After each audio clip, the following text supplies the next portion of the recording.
welcome to race day for the 2013 AT&T Winter Nationals, sponsored by Speedo. I'm Tiffany Elias. Now, this is a very special meet because it's the same format as the NCAA's. Now, this means it's only 3 days long instead of 4, and a very different order than the typical USA swim meets. Let's bring in Swimming World's Jeff Commings live from the University of Tennessee in Knoxville to discuss highlights from tonight's final. Jeff, I heard you had some weather difficulties traveling into Tennessee. How does it feel to be on the pool deck? Well, I'll tell you, Tiffany, I'm a Longhorn, so it feels weird to be here at the other UT, but this is a great pool here. They got a great setup, and it's a good place to have in national championships, and people are responding very well tonight. Jeff, this is a big meet for the college swimmers who are trying to qualify for NCAA's. Who is there and who is notably not there? Well, because it's in the middle of the college season, a lot of college teams are going to other invitationals that took place a couple of weeks ago. For instance, we don't have a lot of the swimmers from Georgia. None of the Georgia swimmers are here. They had an invitational a couple of weeks ago, so you don't have the reigning NCAA women's team champion here. But a lot of the other swimmers are here. You know, you don't have Stanford, and that's probably Georgia and Stanford, I say, were probably the two big teams that are missing here. But you got Cal, you got Michigan, and they're pretty much making up a lot of what we're missing here. All right, well, the meet kicked off with the 4x50 relay. Swim Mac came out on top for both men and women. Now, Swim Mac has such a large post-grad population. Jeff, we just mentioned some of the college teams that are there, but would you say Swim Mac's the team to reckon with this weekend?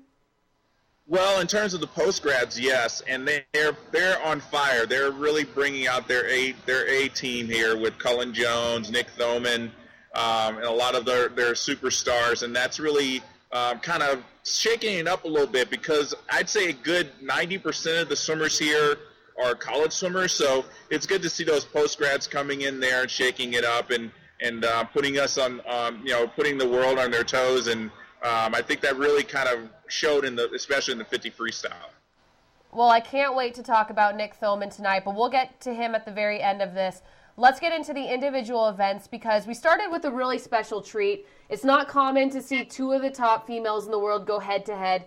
Katie Ledecky and Missy Franklin battled to a 1-2 finish in the 500 freestyle.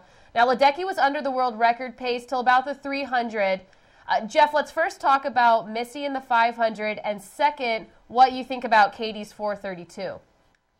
Well, I talked to Missy after the session tonight, and she said, Terry wanted her in the 500. She swam the 500.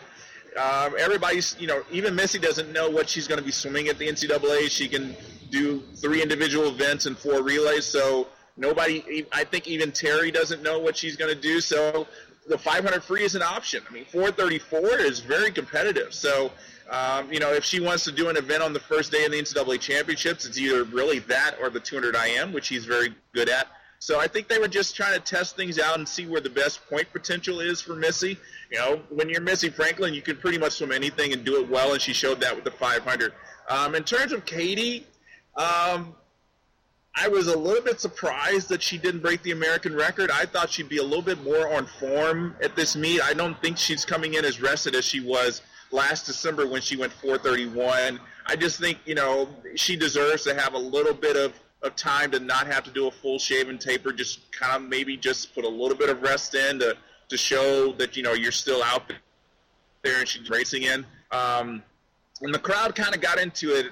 She was under American record pace, but when she started falling off, I just kind of figured, well, she's just swimming through this meet. But, hey, 432, any female in the world would love to be able to do that, not fully shaved and rested. Yeah, I would agree. It was what she needed to do. It wasn't as fast as we hoped, but still a great swim.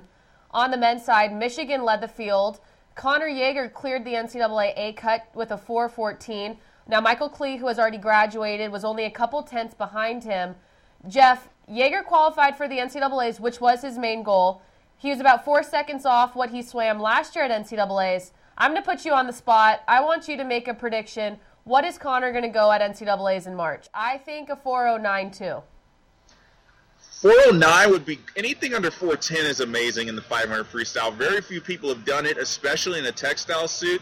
But I just think he's really going to go for that 4:08. And to keep, obviously Peter Vanderkay was a Michigan swimmer, and to keep the tradition alive and really try to, if somebody's going to break Peter's record, I think Peter would be happy that it's a Michigan swimmer. And Connors just really continues to improve every year.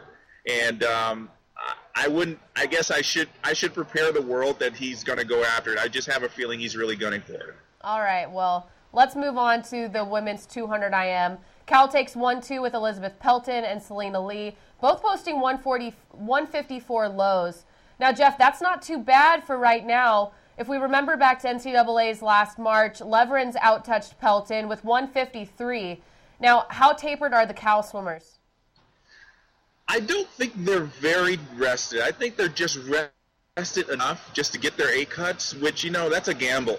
Those A cuts are very hard to make. And, some of these swimmers need a full shave and taper to get them. Some of them, like Elizabeth Pelton, like Missy Franklin, some of these other ladies, they can kind of just rest a little bit and get those cuts. 154 for Selena was amazingly good. I guess I wasn't really thinking Elizabeth Pelton had a 154 in her today, just seeing how her prelim swim was. But I think she's on fire, and she's going to have a great meet. She told me after the 200 IM today that she was happy that it's not a 400 IM, which she's had to do a couple of times this season. So the 200 back, the 100 back, there was definitely going to be some good races for her. Yeah, I definitely think Selena was the bonus in there. Best time breaking that 155 barrier, so that's dangerous for Cal. And on the men's side, South Africa's Darian Townsend posts a best time as well, 141.8. Captured the field by almost 2 seconds. Up-and-comer Andrew Selskar, who's still only 17, was right behind him. A personal best as well, 143. Jeff, which of those swims is more impressive? Well, when you're 17, you should be expected to get a lifetime best. When you're 29, it doesn't happen very often. So for Darian to get a lifetime best, 141, it's pretty impressive, I think. And we've been writing articles about him swimming in Masters and everything like that. And he has been really putting in a good training this past fall. I didn't think a 141 was possible after I saw his prelim swim today. I thought, if he can go 142 high, that'd be really good. So to see a 141 kind of makes me think his 200 freestyle tomorrow is going to be pretty dangerous. I know that 130-120 from Simon Burnett is always the brass ring for every 200 freestyler. So we'll see if he can get close to that or pretty close to it. It'll be pretty impressive to see how close he can get to that. Yeah, strong weekend for him for sure. Last individual event of the night was the 50 freestyle. It was close and fast, as it always is. Veteran Natalie Coughlin gets her hand on the wall first, 21.51. And it's a stacked heat on the men's side for the 50. Nathan Adrian getting in first, 18.89. Jeff, these sprinters are used to being on top. What do you think the other sprinters can learn from Natalie and Nathan? I think they can just learn about racing. I think that's what Nathan and Natalie and all these other postgrads are here for. They're just here to race. These college swimmers, they race a lot, but they don't, to be able to race against Olympic champions like Natalie and Nathan, I think it kind of helps their game, and it even helps Natalie and Nathan because they know they can't slack off because everybody behind them is still pretty good. So if I were a college swimmer and I'm swimming next to Nathan, or if I'm swimming next to Natalie or any of these other guys, I'm kind of soaking it up and saying, I can hold with the best of them. I can do this, and they can take away a lot of confidence that should help them, especially if they're a college swimmer at the end of the season in March and they say, I'm ready for this. I deserve to be here, and then on to next summer when they're trying to make the Pan Pacific team. Yeah, I completely agree with that. All right, last event of the night was the 400 medley relay. Cal put together a strong foursome on the ladies' side, anchored by Missy Franklin. She had the top freestyle split, 47.5. But swim Mac on the men's side, this was the event of the night, Jeff. Nick Thoman's leadoff backstroke leg, 44.5, just off the American record. Talk to us about, were you anywhere near expecting that? I was nowhere near expecting that, and I even talked to Nick at length before the session started, just chatting with him. It was good to see him back on deck. He took some time off after the Olympics, and part of me was thinking he was considering retirement, but he said he had always knew he was going to come back. He just needed some time away. And, when you take so much time off and you're just working your way back into it, you don't expect to get a best time. So I was thinking, he's going to lead off the medley relay, 45 mid, something like, or yeah, 45 mid, something like that. Just something that, shows that, he's still out there. But to go a lifetime best and be 100th off Matt Griever's American record probably shocked Nick a little bit. I think he was a little bit obviously upset that he didn't get the record, but he and Matt will be duking it out tomorrow on the 100 back. So that'll be the race to watch tomorrow. The women's 100 back will be really cool to watch, but the men's 100 back, two guys chasing the American reigning Olympic gold and silver medalists, right? Yeah, gold and silver medalists. So, I think the crowd's going to really eat that up, and it could help them, maybe get that American record, one or both of them. Yeah, I can't wait to watch your interviews with Matt and Thoman tomorrow after that 100 backstroke. So make sure to get those so we can get their reactions after that race. Well, Jeff, will do that. Thanks for joining us on the pool deck. We'll see you tomorrow after finals. All right, thanks, Tiff.